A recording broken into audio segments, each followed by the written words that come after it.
Hi, listener. Welcome to E10. My name is Jane, and I will be narrating the book titled Travails of Eve's Daughters, written by Mopalola Adeniyi. These are true stories of certain elite African women. Amongst them are the married, single, and divorced. Each has a story to tell of her unique challenges and experiences of life. Stories of passion, pain, hope, healing, and struggles to survive and belong in our contemporary society. Has anyone experienced the fear of remaining single for life? Anyone living with the stark reality of a wrong marriage, ridden by guilt of infidelity, afraid of commitment? Or is anyone struggling with the anguish of failed dreams, envious of your friends who seem to have it all in their grasp, wallowing in the pit of disappointment, being jilted, afraid of growing old alone and desperately wanting back what you foolishly threw away out of childish exuberance, haunted by the ghost of the past, being let down by a loved one? These are some of the dramas you will encounter in this classic story. A story every woman, every girl, every female, and the men in their lives must listen to or read. Amusing and deeply moving, real-life stories of different strokes for different folks. Now, let me introduce you to the characters. Let's have the ladies first. Liz Olagunju, a conscientious, born-again single career lady, struggling with the challenge of loneliness and singlehood while trying to live right. Caught in a love triangle with the most unlikely of men. Eugene Davidson, spontaneous and witty, an exact opposite of Liz, stuck in an unhappy marriage with the wrong man. Ada Awell, living with the pain of rape from the past by a supposed friend in college, finding it difficult to get past the experience and embrace a beautiful future. And Ngozi Olopa, married to her childhood sweetheart who has become a successful businessman, but trapped in a secret adulterous affair. Now, the men in their lives. Zach Davidson, trapped in a loveless marriage of convenience. He tries hard to please a wife who never sees anything good about him. Sad, isn't it? Niyi Olopa, a self-made decent family man shattered by the unfaithfulness of a woman he gave all to. And next is Charles Obasuyi courting a woman whose attention appeared divided. Matt Oladel, who fights to win back a lost love.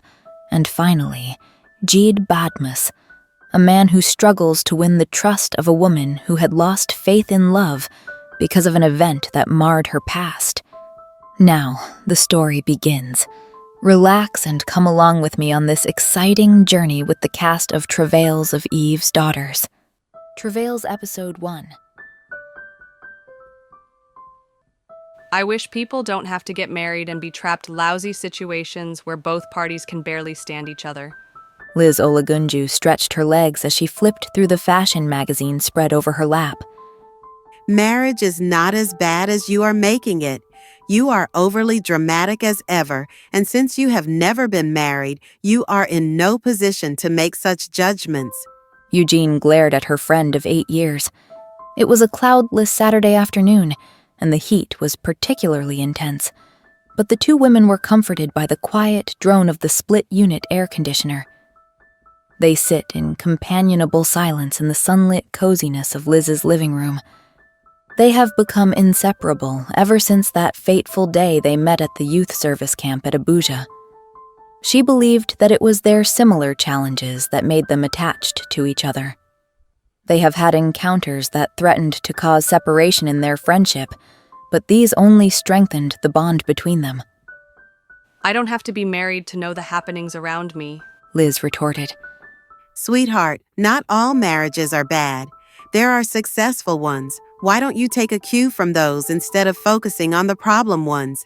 Be careful, because what you see is what you get. I read somewhere that 75% of marriages have Please spare me the details. You can still learn from the 25% successful ones. Eugene interrupted in an offhand manner, irritated with the trail of Liz's thoughts.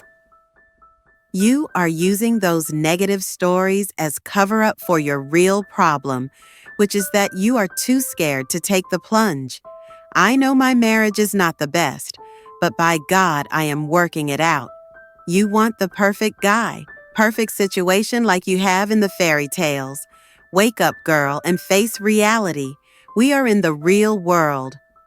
You appear to have had me figured out already, isn't it? Liz yawned, her arms widely stretched out. See, I know you. Eugene laughed, mocking. You are the fast-paced, brilliant executive, ever impeccable and efficient on the job.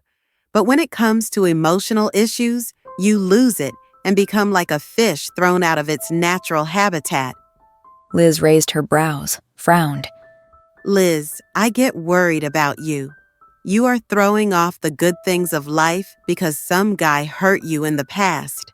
Exasperated, Eugene tugged at her long mane and faced Liz. You cannot continue this way. Your biological clock is ticking away as each day passes. You have to do something about it. But I have prayed about it and believe that God will give me a good man in due time. What else do you want me to do? Carry a placard that says, "Husband wanted"? Did I hear you say in due time, when in heaven's name is due time, if not at your prime?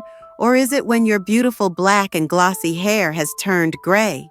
When your ovaries no longer produce eggs? Liz stared at her friend in feigned horror, her mouth curved in the beginning of a deep laughter. That is one of your problems. You never take anything serious. Prayer is great, but you have to do more. You have to make yourself available and join groups where you will meet your kind of men who are single and available. Liz quieted and pondered on her friend's comment. If she wants to be truthful and objective, she knows that Eugene is absolutely right. When it comes to her career, she is at her best, but could not handle emotional matters. One thing she treasures about their friendship is their truthfulness and honesty with each other.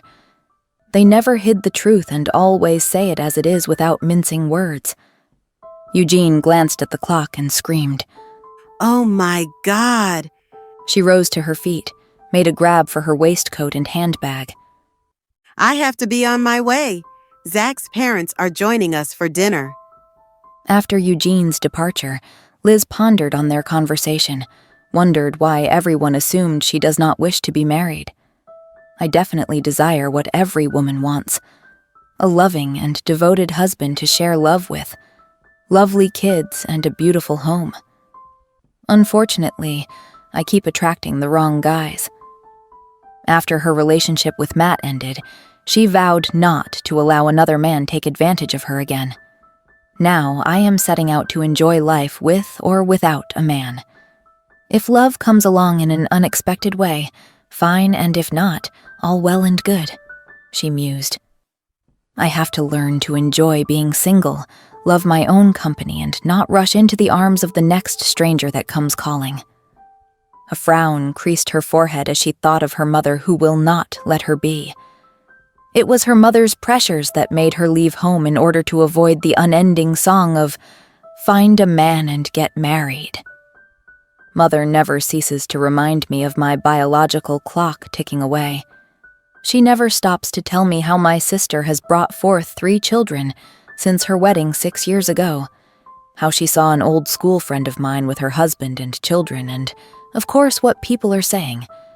As if I want to bother my head about what people are saying. At 35 years, I get scarred of ending up as an old lady, but I have determined within myself not to allow the pressures of society and the biological clock that is ticking every day push me into another wrong relationship again. She looked up at the sound of the clock, horrified to see it was already 9 p.m. She couldn't believe that she has been sitting alone with her thoughts since Eugene left 4 hours ago.